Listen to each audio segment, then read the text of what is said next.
This is Dave Espino, and welcome back as we talk about day 2 of this big Amazon change that was unannounced and just kind of hit everybody as a shock. As people had 5 and 10 and 20 and 40 shirts rejected all in one shot overnight because of a new enforcement probably of an existing policy.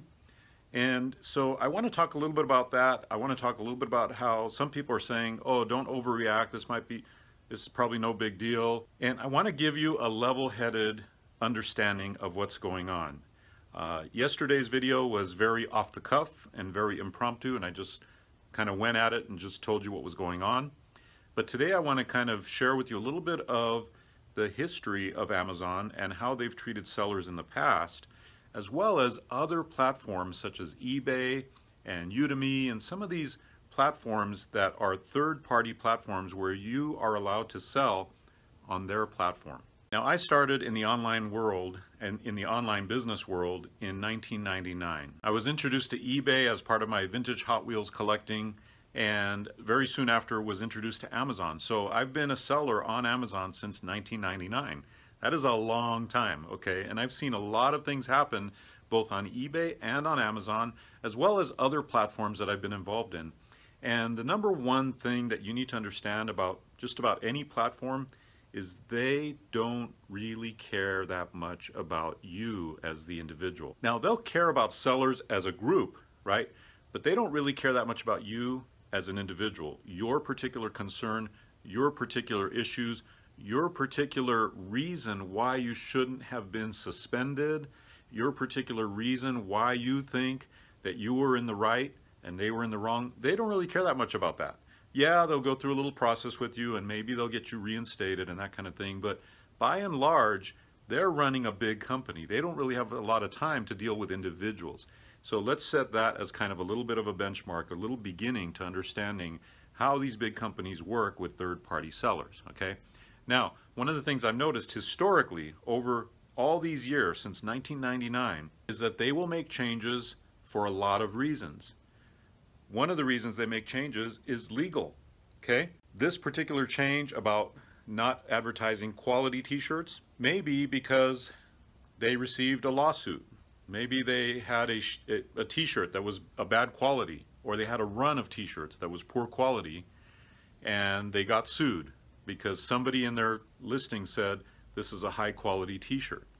Maybe it's just that they want to differentiate between the standard t-shirt and the premium t-shirt, and they don't want us mentioning quality in the standard t-shirt when they're mentioning premium in the premium t-shirt. So maybe they want to have a better differentiator. Whatever it is, it might be a legal reason that they made this change, because I don't see it anywhere in the policy. If you look at the content policy that they give us, the 5.1 shipping and fulfillment policy, there's nothing about that in that policy, right? So it's a very loose and very broad interpretation of that policy. They're somehow figuring something in there that isn't there, right? That's not for us to say. We're not the employees at Amazon. We don't have any say in that, how they interpret the rules, okay? All we can do is react to what they're doing. The other words that they didn't like, it seems, are the words comfortable or comfy. And we can't make a claim as to the shirt being comfortable or comfy, all right? And that may be another legal thing, or it may just be that they're wanting to differentiate, or who knows what. Now, everything else that has been discussed on Facebook groups and all that stuff, such as, you know, can we say comes in men's, women's, and kids' sizes, or can we say comes in multiple colors, or can we say anything else is pure conjecture, speculation. We don't know whether Amazon will take that or not. I've heard of people that said, yes, we submitted it with these words and they were approved. That doesn't make it a rule though. We don't know for sure if that's actually happening across the board. It may have gotten through one human reviewer, but it won't get through another human reviewer, is what I'm trying to say, right? So here's the thing. Stick to what we know. What we do know is you can't use quality, high quality, comfortable, or comfy. We do know that for sure, right? Now, why do I take it a step further and try to go even more safe and try to remove things like makes a great gift for the holidays or for Christmas? Why do I try to remove more things is because I value my Merch by Amazon account very, very highly. Now, I'm not making six figures with Merch by Amazon yet, but I will be.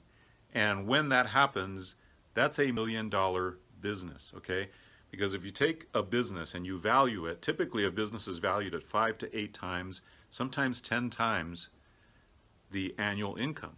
So if you're making $100,000 a year and you value it at 10 times the annual income, that's a $1 million business. You could hypothetically sell it for anywhere between $500,000 and $1 million.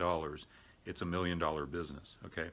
So I take it very, very seriously, and I don't want to do anything to jeopardize my Merch by Amazon account.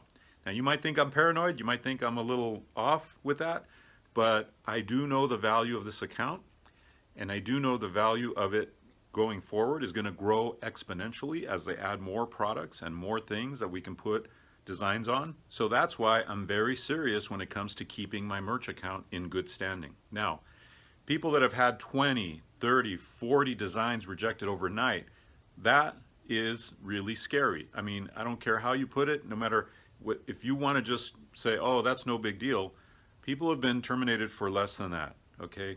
When somebody in the past has submitted a design and then, or submitted 5 designs, let's say all similarly worded, right?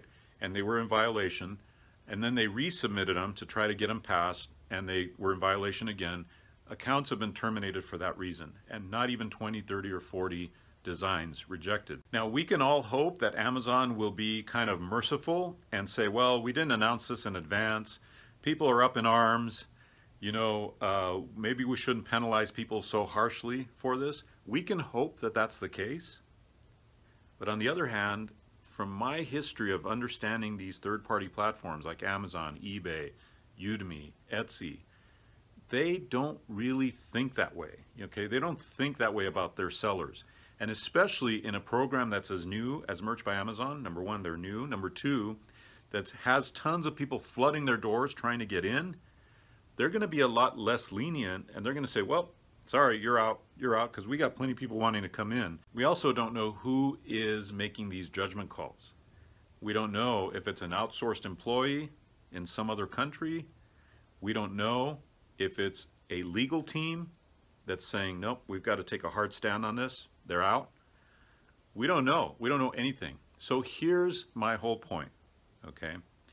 Knowing what I know about the e-commerce landscape and having been in it since 1999, I am going to err on the side of caution. I'm going to remove, of course, anything that says quality, high quality, comfortable, comfy. Of course, we're going to remove that. But I'm also going to remove anything that has to do with the shirt itself. If it talks about the shirt as in makes a great gift, Christmas gift, holiday gift, remember, I'm erring on the side of caution, okay?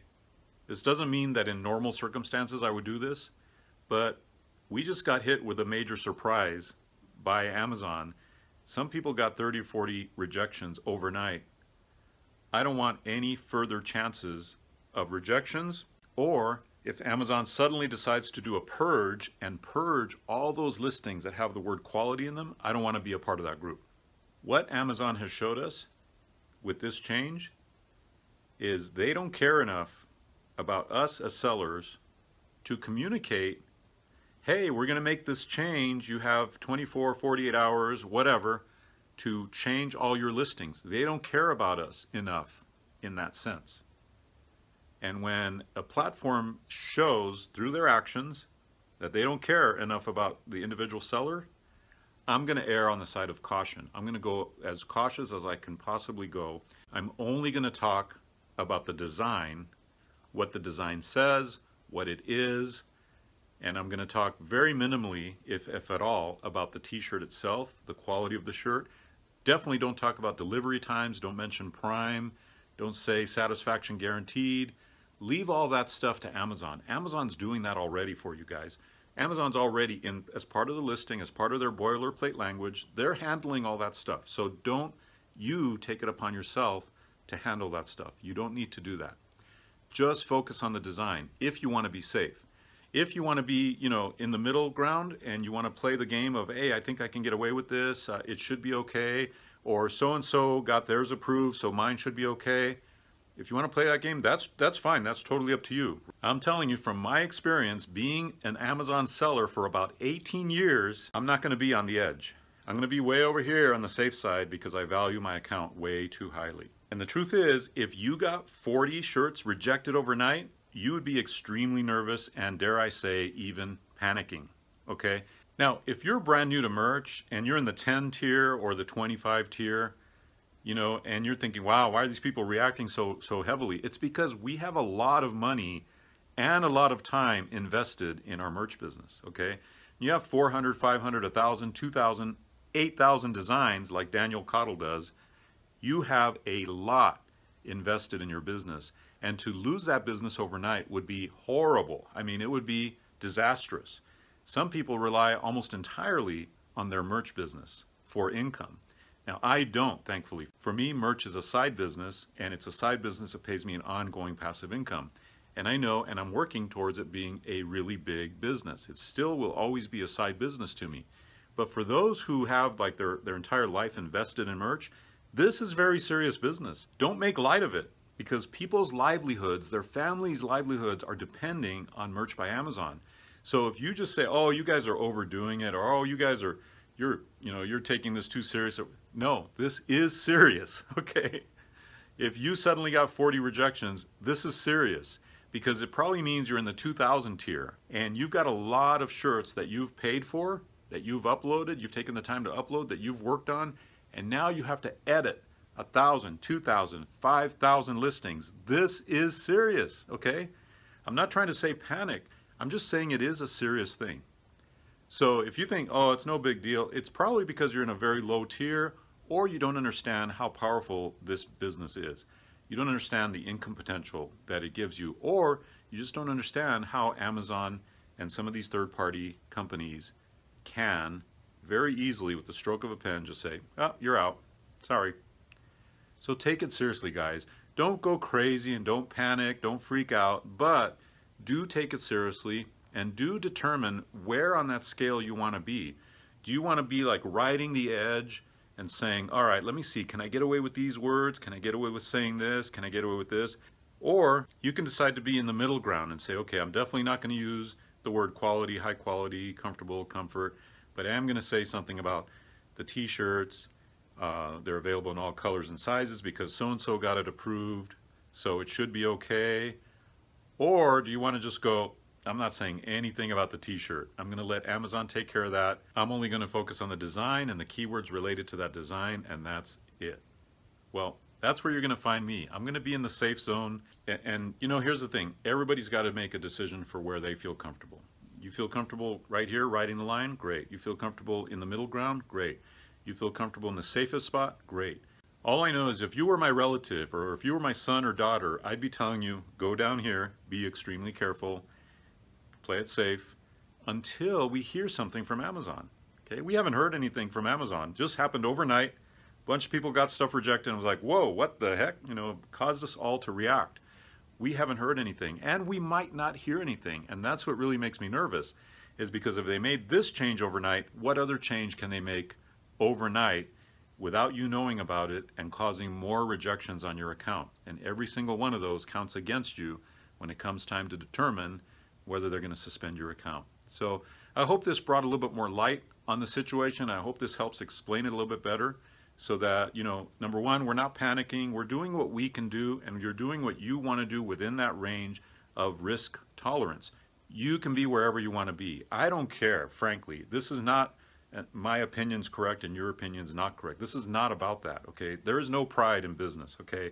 There should be no ego in business, all right? I'm just going to tell you and inform you as to what I've experienced over 18 years and what I've seen when it comes to Amazon suspending accounts with very little evidence against the seller in many cases, and how they don't care. They'll suspend the account. It's their business. They're protecting their business in their eyes by getting rid of people who don't follow the rules in their eyes, right? So if they are that cold-hearted about getting rid of people, suspending accounts, and that kind of thing, then wouldn't you rather be on the really extremely safe side? Here's the other thing. It takes a lot of effort to edit 400 listings. 1,000 listings, 2,000 listings, right?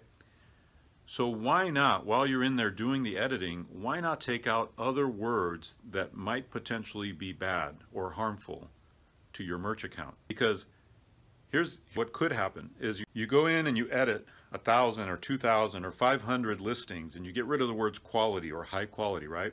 And you figure, hey, you know, the other words are no big deal, I'll just leave them. And then maybe next week, maybe 2 weeks, maybe a month from now, it happens again. Amazon starts declining and rejecting designs for a different word related to the t-shirt itself, right?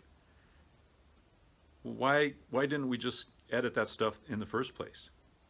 If Amazon has shown that they don't care enough to communicate to us that they're going to make this change and they're going to create this kind of, you know, situation, if they don't care enough to let us know about it in advance, then what makes us think that in the future they're going to care enough about it to let us know in advance? They're not. This could happen again, right? So why not, as you're going in and editing, why not clean it up a little bit more and add a little bit of safety to your account, right? That's all I'm saying, and that's what I'm doing. Anyway, I hope this video was useful for you. I hope it gave you better context, a better understanding, because until Amazon opens a line of communication with us, sellers, it's the Wild West. We don't know what they're doing. We don't know what is on their mind. We don't know anything, really. We have been following these guidelines to the letter, and suddenly Amazon threw this change on us. And when they point to that policy, 5.1, shipping and fulfillment, it's not in there. No matter how you see it, it's not in there. And then you send an email to Amazon, and they send you boilerplate email back, and they send another email back to them, and they send you the same thing. They say, go look at 5.1, and we look at 5.1, there's nothing there, right? So it's very frustrating. So what can you do? How can you react in that situation? In my opinion, react in the safest way possible. Be way down there in the safe zone, and you'll be fine. All right, I hope you enjoyed this video, and I'll see you again on this channel. So be sure to subscribe. I'll see you later.